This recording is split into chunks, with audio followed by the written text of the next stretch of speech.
ವೀಕ್ಷಕರೇ ನಮಸ್ಕಾರ. ಇದು ನಮ್ಮ ತೋಟದಲ್ಲಿರೋ ವಿಯಟ್ನಾಂ ಸೂಪರ್ ಅರ್ಲಿ ಅಂತೀವಲ್ಲ ಆ ಒಂದು ತಳಿ.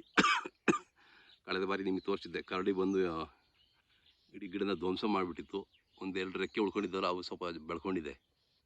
ಈ ವರ್ಷವೂ ಜಾಸ್ತಿ ಬಿಟ್ಟಿತ್ತು ಕಾಯಿ, ಬಟ್ ತಿನ್ನಿಂಗ್ ಮಾಡಿದ್ದೀನಿ. ಒಂದು 3-4 ಹಣ್ಣು ಮಾತ್ರ ಬಿಟ್ಟಿದ್ದೀನಿ ಹಣ್ಣಾಗಲಿಕ್ಕೆ ಕಾಯಿನ.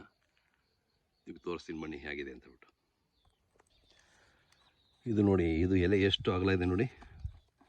ಇದು ನನ್ನ ಅಂಗೈ, ಅದರ ಡಬಲ್ ಇದೆ, ನೋಡ್ತಾ ಇದ್ದೀರಾ? ಊಟ ಮಾಡ್ಬೋದು, ಅಷ್ಟು ಅಗಲ ಇದೆ ಎಲೆ ಇದು. ಇದು ನೋಡಿ ಹಣ್ಣಾಗಲಿಕ್ಕೆ ಇನ್ನೂ ಇಲ್ಲ, ಇದು ಟೈಮ್ ಇದೆ. ಇನ್ನು 2 ವಾರ ಹೋಗ್ಬೇಕು ಅನಿಸುತ್ತೆ. ಸೊ ಕರಡಿ ಬರೋದಕ್ಕಿಂತ ಮುಂಚೆನೇ ನಾವು ಇದನ್ನು ಕಟಾವು ಮಾಡಬೇಕಾಗುತ್ತೆ. ತಿನ್ನಿಂಗ್ ಮಾಡೋದ್ರಿಂದ ಒಂದು ಅನುಕೂಲ ಏನಂದರೆ, ನಾವು ಎಷ್ಟು 2-3 ಕಾಯಿ ಬಿಡ್ತೀವೋ ಅಥವಾ ಎಷ್ಟು ಬಿಡ್ತೀವೋ ಅವು ಕ್ವಾಲಿಟಿ ಬರುತ್ತೆ,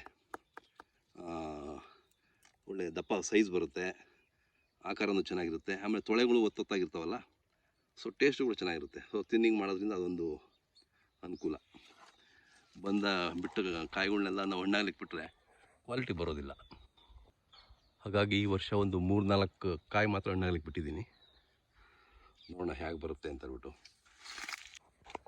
ಇಲ್ಲೊಂದು 2 ಕಾಯಿ ಇದೆ, ಕಾಣೋದಿಲ್ಲ ಹೊರಗಡೆಗೆ, ಎಲೆ ಮರೆಯಲ್ಲಿರ್ತವೆ.